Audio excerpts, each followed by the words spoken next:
A seguir, assista ao programa Money Report, com assuntos que importam para você e para a sua empresa. PNC News. Informação que gera valor.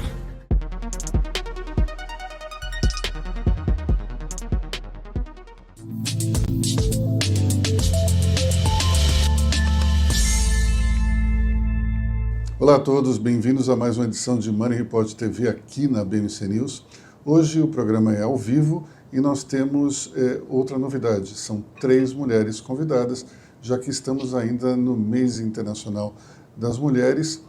E eu gostaria de começar dizendo que quando eu estava no início da minha profissão, era muito difícil encontrar uma mulher comandando uma empresa. Eu lembro que havia um exemplo que era Miriam Lee, ela era dona das Molas Sweden e a gente não tinha praticamente ninguém. Hoje, aqui nesse evento, nós temos 50 convidados. Eu tive a pachorra de contar, são 9 homens. Então, comigo são 10. Portanto, a gente tem aqui 40 líderes empresariais, executivas, profissionais liberais, pessoas que se destacam em cada uma das suas áreas, a começar por quem está aqui no palco comigo. Então, nós temos a Laura Oliveira, que é fundadora do Grupo Levo. Nós temos aqui do meu lado a Renata Gomide, que é vice-presidente de marketing do Grupo Boticário. Cristina Palmaca, que é CEO da SAP para a Latam, América Latina e também Caribe. Nós vamos aqui ter uma conversa sobre, evidentemente, atuação feminina dentro das companhias, mas também sobre gestão de uma maneira geral, empreendedorismo, por que não beleza também, já que estamos aqui do lado de uma grande executiva do setor. E começando pela Laura, porque você escreveu uma autobiografia que tem um título muito peculiar. É Como Tirar Champanhe do Pedregulho. Então, explica esse título para a gente, conta para nós como foi essa trajetória, e depois eu vou também fazer a mesma provocação para a Renata e para a Cristina, para que vocês contem algum episódio marcante da carreira de vocês. Então, vamos lá. Olá, bom dia, a todos. O que é interessante? Como você mesmo disse, a trajetória de mulheres empreendedoras nunca foi fácil. E até hoje mesmo, com toda a situação e com toda a trajetória que nós já buscamos e desbravamos, vamos dizer assim, sempre há um desafio. Até porque também geramos nossos filhos, somos mães, donas de casa, somos filhas e também temos que cuidar de toda a família e levamos isso para as nossas empresas. Então, nós temos um olhar diferenciado. Não que os homens não façam isso, mas nós mães temos um olhar diferenciado. Mesmo as mulheres que não geraram filhos. Então, eu acredito que existe uma diferenciação. Então, por que não escrever um livro aos 50 anos? Porque quando faz 80 ou 70, às vezes não sabemos se vamos estar aqui, não sabemos como vamos estar com a nossa cabeça. E também buscar os nossos registros. Então eu falei, bom, aos 50 anos, eu já sei exatamente o que eu já passei para chegar até aqui. Então, como tirar champanhe de pedregulho é algo assim, leite de pedra é muito fácil. E no pedregulho não nasce nem mandioca. Então é o melhor do nada. Então eu resolvi contar um pouco de como foi, sem dramatizar, sem muita poesia, mas com leveza, disciplina e contando um pouco de como foi a minha caminhada até aqui. Como o nosso CEO disse da nossa casa aqui da AIA hoje, é um pouco de beleza, porque tudo tem beleza, e trazer o melhor do nada. Então, a minha trajetória de como voando alto, tirar champanhe de pedregulho é descrevendo os meus sonhos, mesmo na adversidade e na dificuldade, tirar o melhor e fazer dar certo, e acreditar. Aí eu uso o filme do Batman. Ele conta o menininho pequeno com medo do morcego, quando ele cai no buraco, ele pede ao mordomo, porque ele perdeu os pais, e ele fala, por que a gente cai? E o mordomo sabiamente disse, meu filho, para aprender a se levantar. Então é a mensagem que eu deixo para vocês. Vai ter dificuldade? Sempre. Eu sou muito católica, nós estamos na quaresma, então vamos ter fé em Deus, ou vamos acreditar em algo mais forte do que a gente consegue ver naquele momento da dificuldade. Vamos olhar para frente, começar de novo. E mesmo que a gente caia e tenha dificuldade, vamos levantar, olhar para frente e começar de novo sempre. Então, é isso. Vamos tirar o melhor das dificuldades. Renata, você sentiu isso também durante a sua carreira? Tinha que ser a melhor da melhor da melhor para poder ter sucesso? E conta pra gente uma passagem que te marcou durante todo esse tempo. Senti não, sinto, né? Bom, primeiro, bom dia a todos.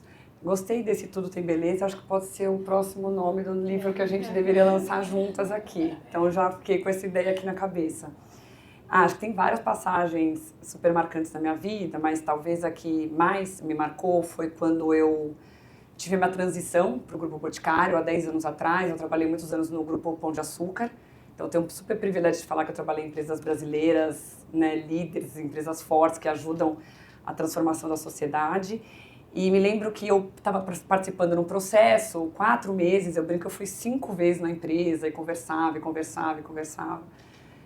E aí o dia que a pessoa, né, na época, né, o Daniel que me contratou, ele me ligou, eu estava dirigindo, e ele falou assim, bom, você está pronta para vir para o maior grupo de beleza do Brasil?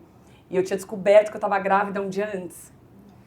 E eu tinha descoberto, nem meus irmãos não sabiam ainda da gravidez, mas eu falei, putz, ele foi tão bacana durante 4 meses aqui no processo, e na hora a minha reação foi falar para ele, olha, te agradeço muito, fiquei encantada pela empresa, mas eu descobri que eu tô grávida e, enfim, eu sei que o desafio é muito grande, eles estavam precisando para a construção de uma marca que estava começando.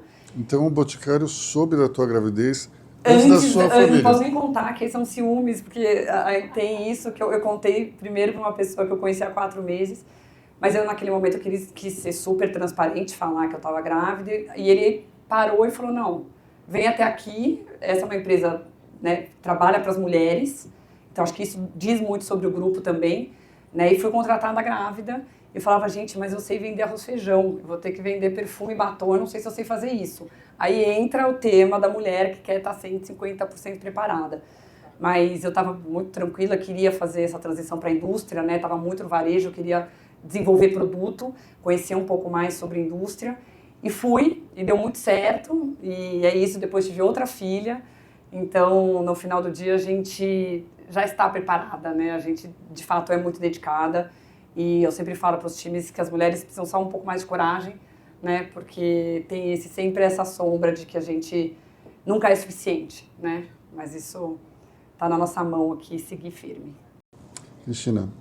Bom dia a todas, a todos. É um prazer enorme estar aqui e compartilhando um pouco, né, dessa experiência de 40 anos. Você comentou que há muitos anos atrás, quando começamos, não tínhamos tantas mulheres. E realmente a gente era, talvez na tua posição, a única mulher em mesas, né, de 10 pessoas, todo mundo de pretinho, azul marinho, cinza no máximo. E você tinha que achar alguma forma de mostrar que estava pronta e que merecia estar lá. Então, acho que primeiro a gente tem a oportunidade de falar sobre o tema. Há 40 anos atrás era impossível você falar de diversidade, de inclusão, de saúde mental, né, de até fazer as provocações, né, em temas raciais, era uma pauta que não existia. E se você trouxesse é porque você tinha problemas, então literalmente você era, né, tirado do processo. Então eu acho que como civilização a gente avançou muito. Então eu fico feliz agora que as empresas olham isso com uma outra dimensão, com toda a liderança humanizada, trazendo esse equilíbrio. Acho que a pandemia também chacoalhou muito o que é importante para as pessoas, o que é relevante. Acho que as organizações estão em outro patamar. Eu fico feliz em perceber, e tem empresas que fazem isso de uma forma mais na vanguarda. Eu também tive muita sorte de trabalhar em empresas que colocaram essa pauta amplamente discutida. Então senti pouco preconceito, também não senti nenhum benefício de ser mulher, que eu também acho que é justo, que a gente está lá porque está preparado, meritocracia, a gente trabalha, se prepara, talvez mais até do que o necessário, a gente se cobra muito, mas eu acho que isso que é super bacana. E achar esse equilíbrio, e o sucesso ele vai ser muito flexível, apesar de ser todas mulheres, cada uma tem uma história de vida. Eu estou muito feliz de ter participado de um projeto que é um movimento que chama Ensemble, que conta a história de 139 mulheres, e são todas mulheres, mas com histórias tão diferentes de impacto no Brasil, no mundo, né, trazendo visões que que trazem a possibilidade de sim, é possível. Acho que a nossa missão, que já passamos por isso, quando eu olho, né, para minha filha, para as gerações que estão chegando, é mostrar que sim, é possível, que tem mulheres incríveis na área, vemos aqui na área da saúde, na área de bens de consumo, tecnologia, em qualquer indústria você pode fazer essa transformação. Talvez um fato para mim importante, quando eu estava na HP e tive a minha filha, eu fui mãe mais tarde, quando eu voltei da licença maternidade, tudo pronto, babá, esquemas, tudo já alocados, meu chefe falou assim, cara, eu acho que você precisava expandir um pouco, eu estava na HP nessa hora, para a América Latina, sair um pouco do Brasil, ver outras culturas. Eu falei, isso é impossível, cara. Eu tinha uma filha de 4 meses, ela era um negocinho desse pequenininho. Eu falei, eu vou ser realmente a pior mãe do mundo. A primeira cobrança foi, eu não vou estar aqui acompanhando, ela vai gostar mais do entorno da babá do que de mim, assim, cara, isso não é possível. E deu muito certo. E aí a base familiar, né, a Luiz aí com o Cris fazendo uma super dupla, eu tenho o Luiz que é meu super, né, parceiro de vida, a gente encontra as formas e a família se orquestra. Hoje eu vejo a minha filha de 19 anos estudando com independência, encontrando também as suas linhas. Eu acho que essa é a melhor coisa que a gente pode fazer, mostrar que é possível.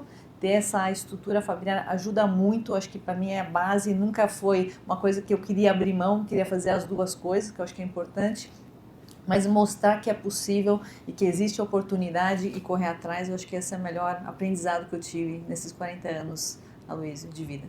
Bom, muita gente fala de como as mulheres são multitarefa, como elas fazem várias coisas ao mesmo tempo.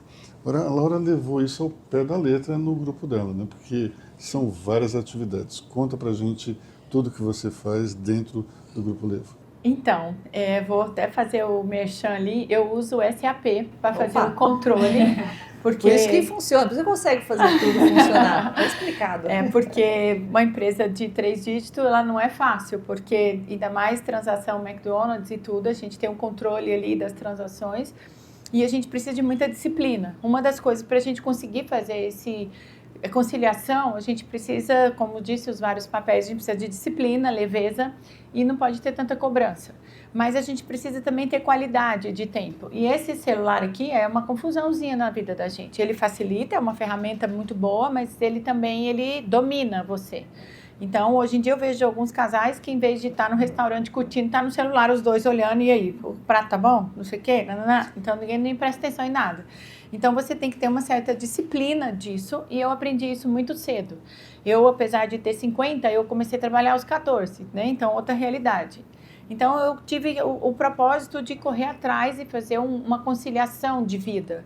E eu também tive filho mais tarde, então eu tenho filho de 13 e de 11, e eles me exigem muito. Então, eu sou divorciada ainda, então alguma coisa deixou para trás, né? Não consegui fazer tudo, pegar os pratos todos, a gente não consegue equilibrar tudo. Então, alguma coisa deixa. Mas também não era para ser de certo, não sei. Então, a gente precisa ter um certo controle, mas também tem que ter esse equilíbrio, não vai dar conta de tudo.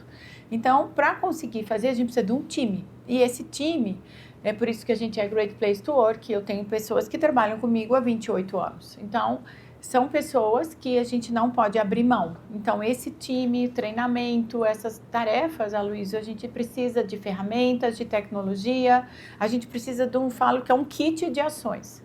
Esse kit de ações você precisa estar. E também precisa estar sempre eu falo que as minhas viagens é um learning expedition. Então, você precisa estar sempre conciliando. Vou fazer uma viagem, ora é com meus filhos, para completamente relax total, para esvaziar a mente, e ora é o aprendizado e também alguma coisa conciliando. Então, você tem que ter dosagens de disciplina e dosagens de aprendizados com relax para você poder trabalhar a sua cabecinha. E senão você também pira. Então, você tem que ter dosagens de pílulas interessantes. E esse tipo de coisa aqui para você poder fazer essa oxigenação e trabalhos que eu acho muito legal. E é assim que a gente faz no grupo. Então, eu tenho 28 anos fazendo a mesma coisa. Então, eu falei, eu vou para a energia renovável para que você possa trazer diversidade. Antes, explica o que é a mesma coisa para eles, porque você falou ano passado. O que acontece? Eu tenho franquias do McDonald's, foi o meu negócio, é o meu business core. Então, eu comecei muito jovem. Então, franquia McDonald's é o nosso business core, que comecei lá em 98. Aí já estava ali e quando a gente olha para o negócio, você busca alternativas para a melhoria do seu negócio, tanto tecnologia, tanto ferramentas, IA, alguma coisa dentro das tendências do que vem no mercado. Então, há 8 anos atrás, começou a questões de energias renováveis, buscando tanto a parte de melhoria das condições do planeta, tanto também questões de custo. Então, nós começamos a fazer as energias renováveis com fotovoltaica. E eu fui pioneira, que eu fui uma das primeiras a colocar todos os restaurantes McDonald's da minha franquia com energia fotovoltaica. Então, isso a gente ganhou um ganho financeiro e também um ganho de questões de institucionais, de mídia, também de carbono, como vocês fazem. E hoje isso é uma coisa muito legal e que também passou a ser um outro business. Então, no momento foi só para colocar nas lojas e depois também passou a ser um outro business do grupo. E aí eu sempre tive um DNA muito forte. Então, nós somos a primeira pessoa a contratar pessoas trans há 18 anos atrás. Foi uma pessoa que a gente sempre teve um DNA de propósito, de filantropia, então a gente sempre teve projetos sociais e várias coisas. Então, aí o Instituto nasceu 6 anos, mas a gente faz esse trabalho de voluntário, de filantropia há muitos anos, desde que eu tenho 12, 13 anos, quando estudava no Colégio das Irmãs. Então, aí esse DNA surgiu e nós começamos a fazer o Instituto, que hoje a gente tem vários trabalhos, inclusive o Jeans do Bem, que é um projeto que começou social e hoje é uma marca que vai ser lançada agora como marca de luxo para ser a âncora dos projetos sociais. Então, a gente se diversificou justamente, Aloysio, para que você pudesse oxigenar a sua cabeça, para trazer benefícios ao grupo, inclusive para as franquias McDonald's, para que você pudesse ter um outro olhar e fazer um refreshing na sua cabeça para você não ficar só naquele grupo. Acho que a Patrícia falou muito bem sobre a EIO, que sentiu uma necessidade de só serviço e trazer o varejo, ou ao contrário, ou seja, sempre que você tem um business, você sempre tem uma necessidade de um complemento para que a diversidade, até da gestão do negócio, melhore. Eu tenho uma coisa muito forte que fala assim, diversidade. A pessoa pensa que é gênero, raça, cor e etnia. Eu falo que a diversidade é interessante até na gestão. O sênior com o júnior, porque ele traz uma diversidade de gestão muito forte. Quando eu busco o Harvard, Fundação Dom Cabral, Getúlio Vargas, eu gosto de estar no sênior. E a coisa mais nova que eu inventei agora é voltar para a graduação 30 anos depois para estar lidando com gente. Eles falam, o que você está fazendo lá? Tentando entender pessoas. Porque o tempo todo pode ter IA, pode ter isso, pode aquilo, mas a gente lida com pessoas. O face to face nunca vai mudar, nunca nada. Então, Aloysio, essa diversidade do Grupo Levo, eu acredito que é o que faz a gente ter tantos benefícios com pessoas, com gestão, com resultados, com diferenciais de percentuais de lucratividade e com esse entendimento que faz a gente ter algumas diferenciais nos nossos negócios. Então, acho que é isso, que é um pouco desse equilíbrio da Laura Bombril, vamos dizer assim, que faz um monte de coisinhas de cada coisa e que vai fazendo a gente aprender. E o grande desafio, que você, como você falou, é não deixar o celular te dominar. Se eu pudesse, eu ficava sem ele, mas ele me ajuda, então a gente lida com ele. Vamos falar um pouco de beleza, porque eu acho que é um tema que tem a ver com a questão aqui feminina. Por que tem tanto salão de beleza no Brasil? Porque a mulher brasileira é uma das mais vaidosas do mundo. Contando só um pouco, acho que do contexto do Brasil, né? O Brasil é o terceiro país maior no mercado de beleza do mundo. Terceiro. E é muito interessante a gente ver isso, né? O mercado fechou o ano passado mais ou menos com 170 bilhões de reais. Isso envolve cuidados e beleza, né? Que é o mercado CFT, que a gente chama. E ele vem crescendo duplo dígito ao longo dos últimos anos. E é muito curioso que a gente brinca que mesmo na crise, às vezes a mulher deixa de comprar a carne, mas não deixa de comprar o batom e o perfume, porque é uma ferramenta de autoestima, né? Então ajuda essa mulher a conseguir tocar a vida dela. A gente está falando tanto de multifaceta e a gente vê que as mulheres no Brasil, a grande maioria, são donas de casa, são elas que colocam dinheiro em casa. Então, a beleza ela tem um propósito muito maior, né, do que só a estética, mas ela entra realmente para ajudar essa mulher na jornada dela. Então, de fato, o Brasil, né? E aí tem um outro lugar também, que é o comportamento de como a brasileira se relaciona com a beleza. A gente toma muito mais banho, a gente vai muito mais ao salão de beleza, né, do que os outros países, e isso faz com que esse mercado seja um mercado muito pujante e com bastante oportunidade em praticamente todas as categorias, né? Quando a gente vê perfumaria tem uma penetração gigantesca no Brasil, cabelo é um dos maiores mercados, tanto que, né, as empresas globais estão aqui desenvolvendo produto, porque o Brasil é o país mais diverso em termos de diferenciação de cabelo, então ele é um grande laboratório também, muito interessante para todas as marcas. Então, acho que é um mercado muito, muito interessante.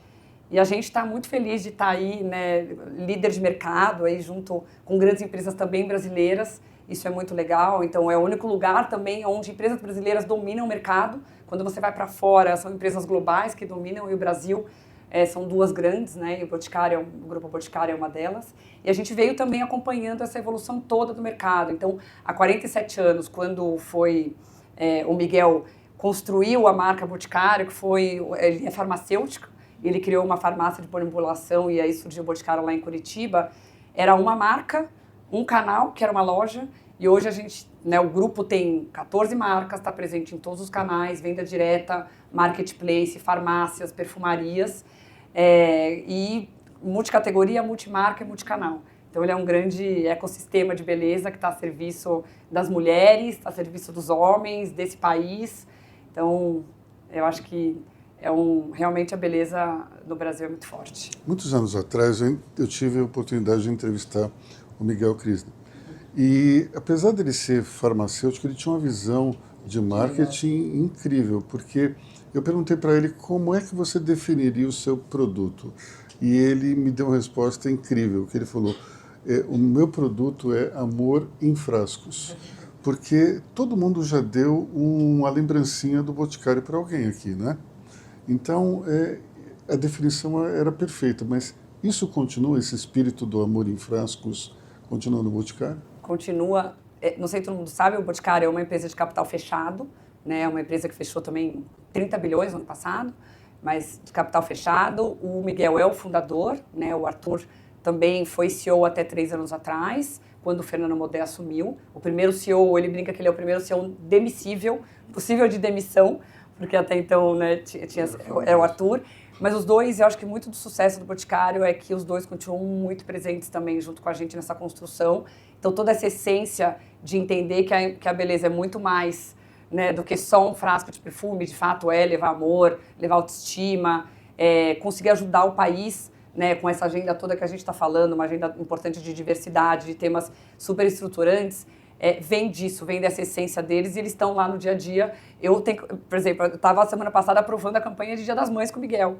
Então ele não abre mão e ele está exatamente nesse lugar de olhar, não tem um perfume que não saia, que ele não valide, porque de fato é um cuidado aos detalhes que faz a diferença no nosso negócio. Então continua super forte. Obviamente, apesar de não estar, né, a gente tem uma governança que é uma governança de empresa praticamente, né, listada na bolsa, melhor até do que algumas empresas, mas a gente tem toda uma governança muito bem estipulada. Então, o Arthur está presidente do conselho, o Miguel participa do conselho, mas eles estão no nosso dia a dia ajudando nesse pensamento e garantir que toda essa cultura esteja numa empresa que hoje tem 25 mil funcionários, né, colaboradores, e que vem crescendo bastante nos últimos anos.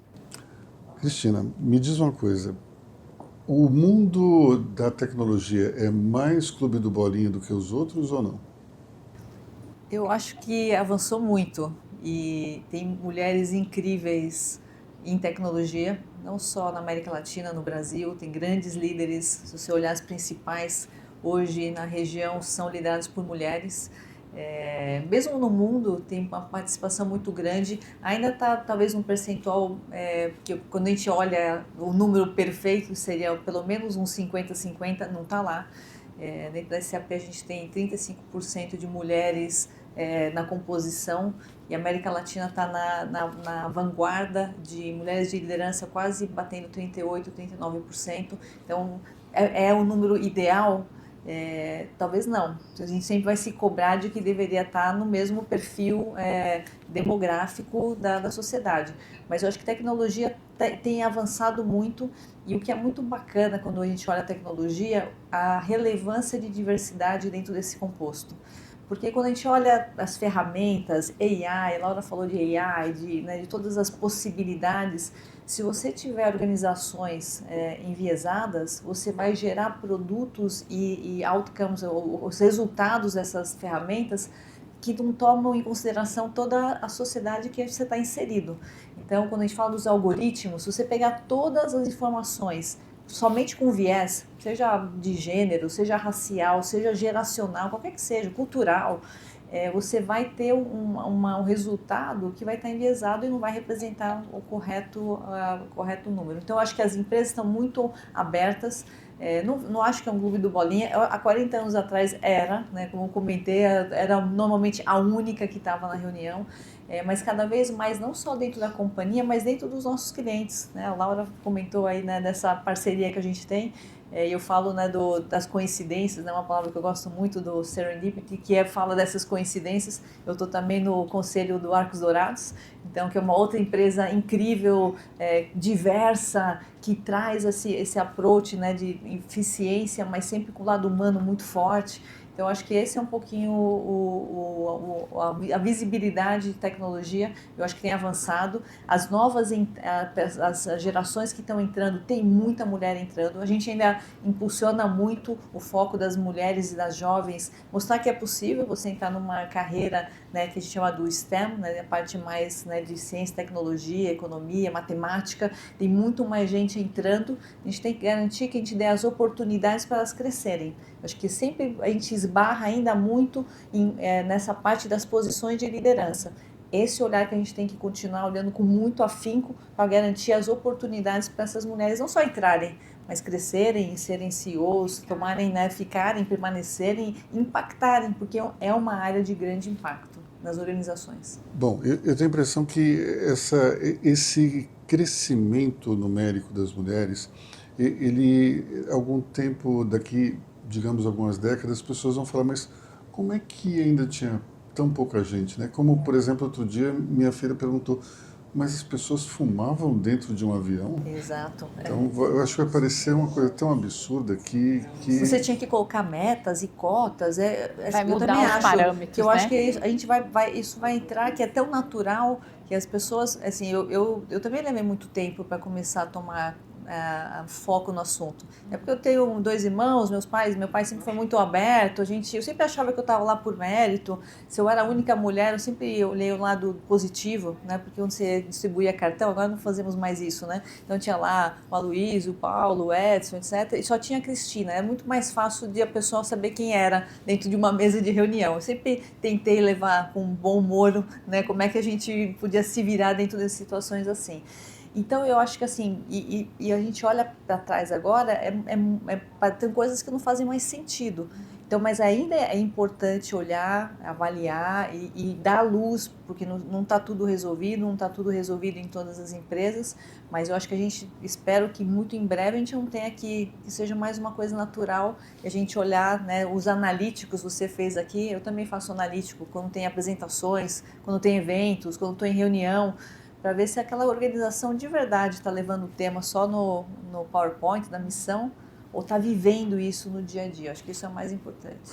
O homem é uma parte importante da equação, porque muitas vezes ele age de uma forma machista, misógina e não percebe. Então, isso só vai parar de acontecer se o homem estiver também incluído no processo de discussão e, como dizia Renata aqui, para que ele venha na mesa. Então, vamos entrar nesse tópico. Eu acho que é bem interessante, porque várias vezes, em entrevistas, as pessoas perguntam, mas você dá mentoria para as mulheres, né? Você ajuda, como é que você ajuda na empresa, dentro da empresa, as mulheres nessa conversa, nesses grupos de mulheres? Eu falo, olha, eu adoro, acho que é uma das coisas mais legais da minha carreira hoje é poder mentorar outras mulheres. Mas eu acho que o meu maior papel na cadeira que eu estou é conseguir influenciar os homens, né? Até mais, obviamente, as mulheres a gente está no dia a dia e fazendo todo esse trabalho, mas não adianta você não conseguir sentar com os homens, influenciá-los, porque eles estão liderando várias mulheres né? Então, no final do dia, eu acabo vendo muito grupos de mulher que é importante. Acho que foi um dos grandes avanços que a gente fez nos últimos anos, essa conexão, esse network feminino.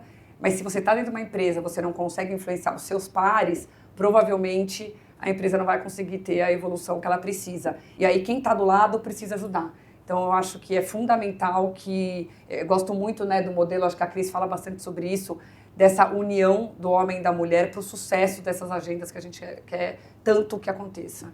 Bom, a Cris falou também da participação em conselho e também falou da questão da sobriedade. E eu lembrei, juntando os dois assuntos, de uma declaração que a Flávia Bittencourt, que é CEO da Adidas, deu, quando ela começou a ser conselheira. E numa reunião, o presidente do conselho disse para ela que ela deveria sorrir menos, porque ela seria levada mais a sério. Então ela falou, acho melhor então eu me retirar do conselho, porque esse é o meu jeito. Então, como é que você vê essa questão da sobriedade e a percepção da competência?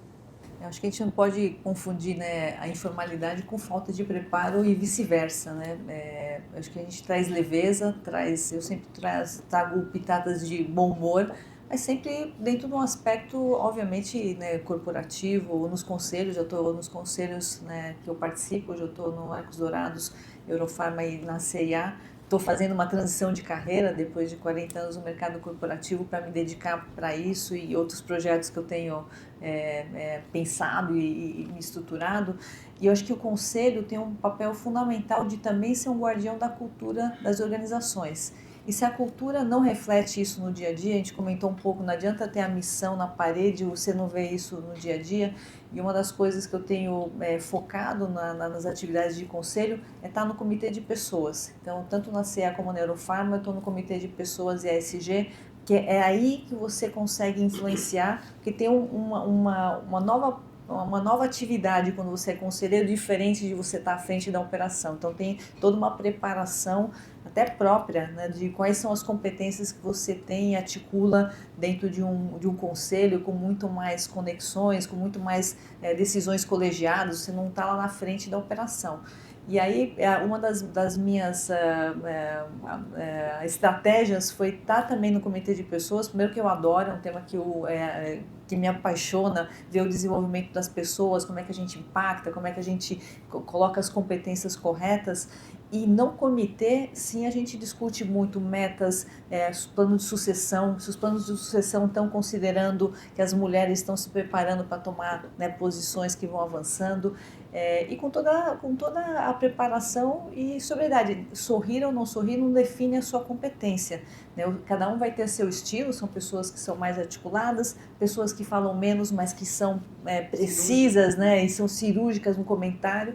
Eu acho que você tem que estar preparado a agregar valor naquela discussão que você está trazendo, e cada um vai carregar o seu próprio estilo. E eu acho que as organizações, assim como os conselhos, pelo menos nos quais eu estou trabalhando, a gente tem essa flexibilidade de ser quem eu sou. Vou usar outras competências diferentes do mundo executivo, sim, é verdade, para isso eu me preparei e estou praticando, mas o meu estilo é o mesmo. Então eu acho que trazer essa leveza, essa abertura, essa transparência, até o questionamento de total, às vezes, ignorância do assunto. Eu não sou especialista na indústria de moda ou de farmacêutica, e eu, com toda a tranquilidade, tenho que aportar valor, mas também ter um ambiente que você seja seguro de fazer as perguntas corretas, mas sempre respeitando o seu estilo. Eu acho que se o estilo não bate, é porque você está no lugar errado, e aí às vezes é melhor sair mesmo. Me lembrou a Cris falando um caso quando eu fui promovida a vice-presidente, o Fernando Moder, né, que é quem me promoveu, ele falou para mim, olha, a primeira coisa que eu tenho para te falar, você está aqui pelo seu mérito e por quem você é. Então, não tente se aproximar do estilo dos outros vice-presidentes, porque a gente quer exatamente o seu estilo. E eu falei assim, olha, foi uma coisa para mim muito importante, porque eu sou essa pessoa assim que tento tornar as coisas mais leves, né, com muita seriedade, mas com leveza, para que a gente já trabalha tanto, né, e tem que ser uma jornada legal. E aquilo para mim foi fundamental, porque aí eu entrei dentro de um board que tinha bastante gente há muito tempo também, na cadeira de vice-presidente. e me deu tranquilidade de fato, conseguir manter a minha essência sem precisar me moldar a ninguém. E acho que esse é o nosso papel como líder, né? De conseguir extrair o melhor. Bom, de do cada outro lado também acontecem coisas diferentes, né? Quando um homem, por exemplo, ele é mais duro numa reunião, ele está sendo assertivo. Quando a mulher é mais dura, ela está sendo louca. Geralmente acontece esse tipo de coisa, Isso né? que eu ia falar. Tem reduzido, mas ainda Colocando- Eu ia falar isso, dá pra gente fazer piada sobre isso já hoje em dia, né? Exatamente. Eu ia colocar duas coisas. Eu tenho curso de conselheiro pela Fundação Getúlio Vargas. Então, eu tenho duas palavrinhas que encaixam nisso muita coisa. É maturidade corporativa e autorresponsabilidade. Porque as mulheres, infelizmente, elas são muito julgadas. Então, eu costumo dizer, a gente precisa ser técnica com ternura. Quando o homem ele é grosseiro, vou até usar um termo feio, ele pode ser sempre babaca. A mulher nunca pode ser dócil, nunca. Então, a gente precisa ser técnica com ternura. E o que acontece? Como você disse, a gente sempre precisa estar sobre alerta. Ele pode ser qualquer coisa. Então, o que acontece com as mulheres? A gente está sempre mais preparado. Então, você vê, eu tenho Harvard, tenho Dom Cabral, tenho Fundação Getúlio Vargas, mas eu sou minoria.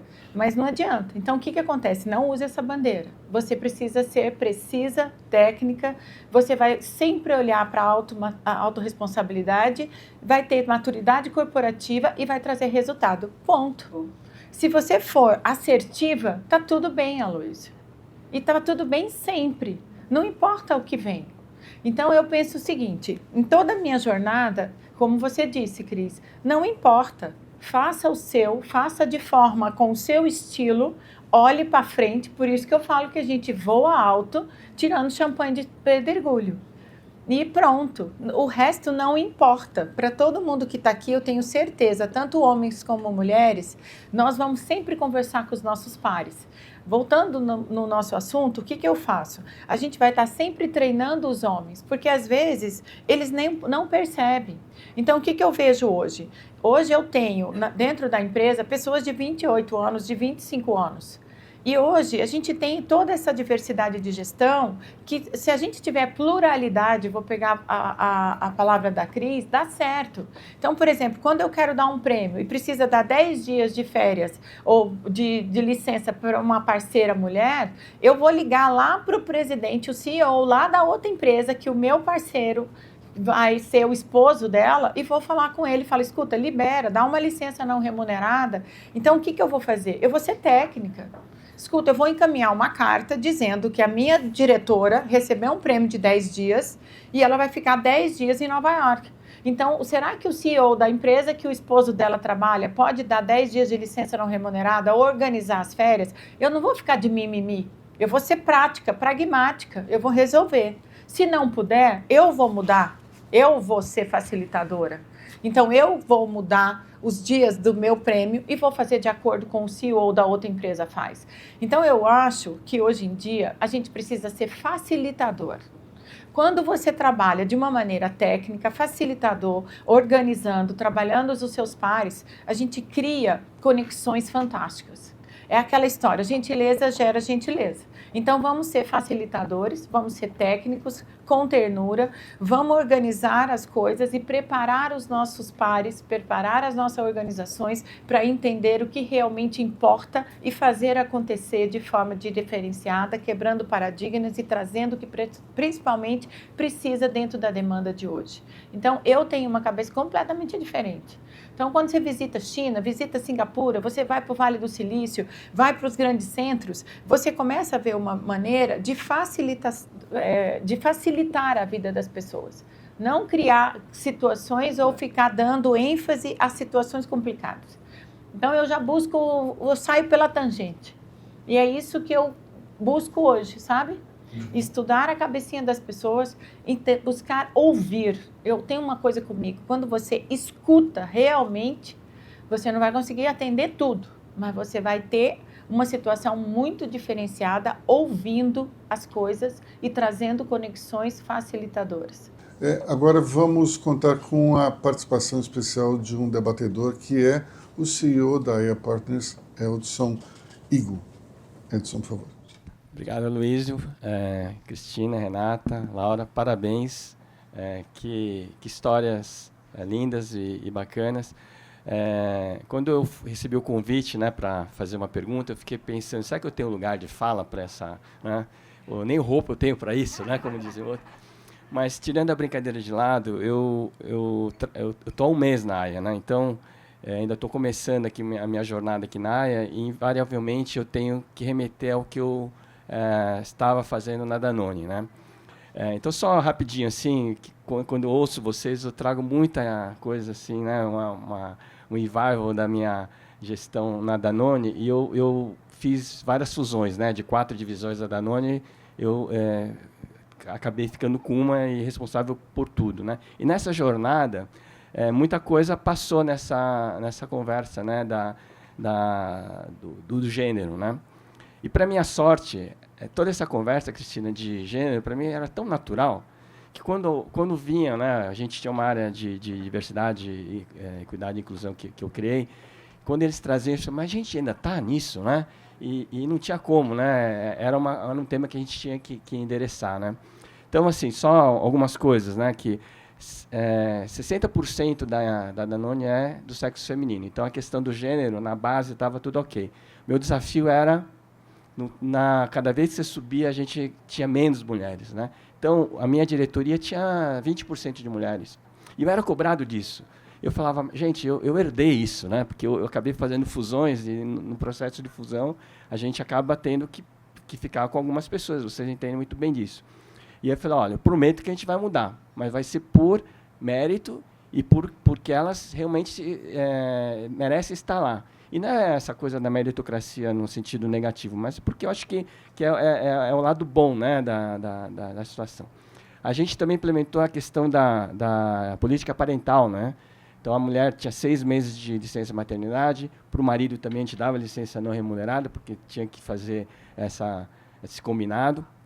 E, na volta, também a gente dava todo um trabalho, né, um período para elas entrarem. Nas convenções, elas levavam os filhos, a gente pagava para a mãe ou para um acompanhante também ficar lá na reunião com as mães. Então, muitas das coisas que vocês falam, a gente também estava fazendo lá, e eu fico muito feliz que isso está mudando. Então, minha pergunta para vocês, como executivas, o que vocês estão fazendo em termos de políticas afirmativas, assim, não só para as mulheres, né, em termos de gênero, mas também para a diversidade, equidade e inclusão?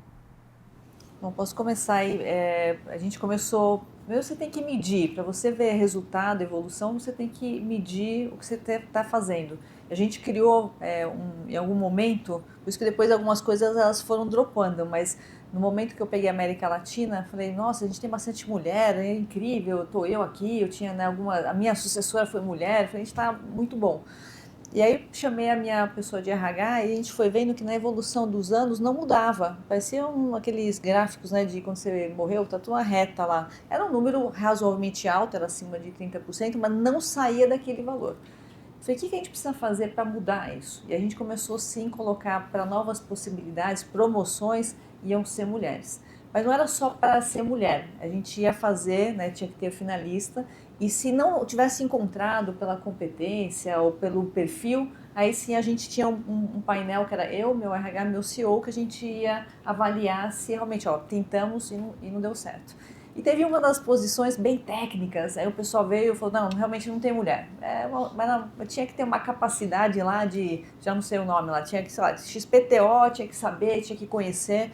E a pessoa veio falar, apresentar pra gente, falou, realmente não tem jeito. Falei, sério? Falei, né, Rui, não é possível, sério, no Brasil inteiro não tem uma mulher, não é que se ela vai ser melhor ou escolhida, não tem uma mulher que conhece essa solução XPTO? Né? Não, eu não conheço. Ah, bom, você não conhece, mas talvez se você se esforçar um pouquinho mais. E aí, bom, enfim, aí deixamos on hold, se você realmente não encontrar uma mulher, e não estou falando que ela vai ser escolhida, mas não é possível que eu não consiga nem participar. Bom, passou 2 semanas, ele voltou e falou assim, encontrei 2 mulheres incríveis, mas muito melhor do que o cara que eu ia encontrar, que eu ia contratar. Então, meu ponto é, dá mais trabalho. A gente falou de inclusão racial também, sou da GV, fiz mestrado, fiz SEAG, fui falar lá no curso de graduação, só tem pessoas brancas. E eu nunca tinha percebido, porque eu estudei lá, então, mas não era uma coisa que me incomodava. Eu lá fazendo minha palestra, o cara lá falando se tinha que parar de trabalhar e fazer um MBA não sei aonde. Eu fiquei olhando, falei, não tinha uma pessoa negra. Aí voltei, falei, cara, se a gente quer acelerar, e a gente colocou também metas, né, objetivos, a gente vai ter que ir em outros lugares, porque tem pessoas incríveis, só que não estão aqui na GV, não estão na Dom Cabral. Dom Cabral acho que está melhorando um pouquinho mais. Mas, assim, não tem jeito, a gente vai ter que ir lá, né? A minha colega, estivemos lá fazendo alguns projetos juntos, acho que está começando a abrir um pouquinho mais o espectro. Mas eu acho que é sobre isso, é colocar luz, tem que medir. Talvez há algum tempo, por exemplo, agora a gente parou de ter as vagas afirmativas, porque a gente já está vendo a evolução no DNA dos gestores que estão buscando. Mas não é todo mundo. Uma empresa como a SAP, eu vi coisas que realmente não iam em conformidade com o que a gente estava imaginando. Você tem que ir lá, tem que dar os feedbacks, tem que orientar, tem que educar, até isso entrar no seu dia a dia. Mas eu acho que tem que fazer um esforço, ainda temos que fazer esforço para que isso depois, em algum momento, seja mais natural. Essa foi a forma que encontrei. Eu vou explorar esse tema de diversidade de uma maneira um pouco heterodoxa.